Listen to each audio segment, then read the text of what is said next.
The International Hotel Investment Forum is the leading industry gathering for the global hospitality industry, and it's just wrapped up in Berlin. James Wilkinson was there. He's with me in studio now, of course. So, James, just tell us a little bit about what was happening there at the forum, and the kind of big names planning big expansions, which is always one of the big interest factors. Yeah, this is a conference where hotel chains usually use it to make big announcements on the growth, about signing new hotels, be it through franchising or management or building it themselves.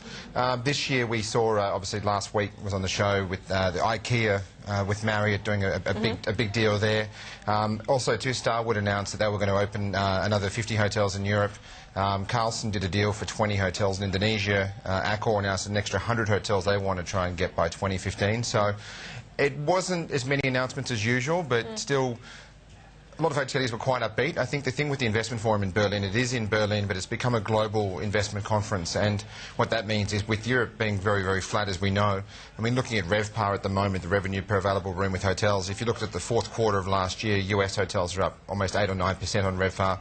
Asia Pac's about 5 to 6, Europe 0.3. So a lot of the announcements that did come out of Berlin were focused heavily on Asia Pac, actually, and the rebounding in the US. But the travel industry there is really going through a massive rebound at the moment. So, except you said it was Starwood that was talking about that major European expansion. Yeah. So what are they seeing? Like, what's the strategy there? It's not too many hotels. We're talking 10 hotels a year for the next 5 years. If you want to compare that, Starwood are looking at opening 65 this year in Asia alone, Asia Pacific alone. So that kind of growth, that does include a few new hotels. Russia and the CIS is their big growth at the moment, 11 hotels coming up there. They're going into Tajikistan, Kazakhstan, more signings in Turkey and Greece, a first W ski resort in Verbier. But a lot of these hotels have been announced before. I think they were focusing a bit more on their growth of what's happening going forward. Owners of some of their luxury collection hotels have put some upgrade money in. This time in Europe is a really good time for these hotels to spend some money. I mean, the hotels aren't full.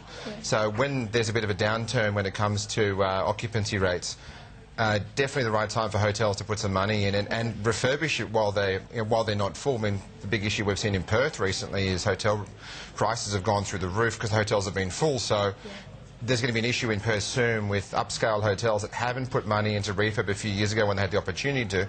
Now are falling away with new hotels coming up. So good opportunity really, and the 200 million has definitely sort of fixed a couple of their luxury collection hotels that needed to be back on the brand standard. That is, yeah, it's such a good point about refurbishing when things are low. That makes sense when you explain it like that. On that luxury collections, just who does that actually comprise? Okay, so luxury collection, they've got 85 hotels around the world at the moment. Hotels like the Royal Hawaiian in Waikiki, the Chatwal in New York City. They're five-star hotels that just don't have a big Starwood name on them. And they're kind of above the brand, so to speak. So they're not Sheratons or Westons. They're above that, and they want to retain their own unique character. So the closest we would have down here at the moment is Accor's got their M Gallery collection, which is more of an upscale, not luxury, but that's with hotels like the Fairmont in the Blue Mountains and the Harbour Rocks in Sydney. They want to retain their name, retain their character, and just literally have a banner below the actual name of the hotel. Okay, and Grand Mercure brand, did that get much of a look in?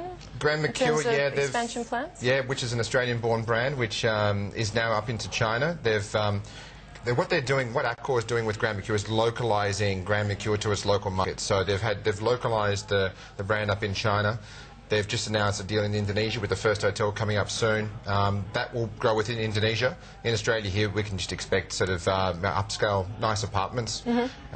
Quite a few of those I can reveal that are going to become Seabull. Seabull is going to be Accor's primary sort of apartment brand going forward, which is going to be quite exciting. It's quite a well-known Australian brand. But yeah, Grand Mercure's, you're getting a really nice experience, but it's more of a serviced apartment as opposed to a hotel room. Okay, and just a quick one to finish off. I think we've only got a minute or so, but you went to the Carlson conference in Chicago, actually interviewed the president of Carlson Asia Pacific, Simon Barlow. Just give us a bit of a flavour of what he was saying about the future. Yeah, Simon is very confident about Asia Pacific going forward. A lot of their growth, they've done a 50 hotel deal in India last year. Indonesia just signed a 20 hotel deal there. They're growing in the Philippines. In Australia, they've been a bit soft, but most of their growth is up in Asia, in Southeast Asia. The general outlook of what Simon was saying and what the global president, Trudy Radio, was saying as well too, is that Asia Pacific is just a ginormous market for them at the moment. They're very confident. One of the real big trends is customers are being more loyal. Carlson have got their Club Carlson program. Simon said that the uptake has been fantastic. Now we're still trying to work out, like, on a global level, with all these sort of loyalty programs, all the hotels, is everyone joining them, or are people being loyal to their brand? So the change is saying that people are being loyal, which is probably a really good sign. But I've got 5 frequent flyer cards in my wallet just for airlines alone. So you have to start unsubscribing to all the newsletters that clog the inbox. Thank you so much, James, for joining us on Business Class again. That's all we've got time for. From the team here, thanks for your company.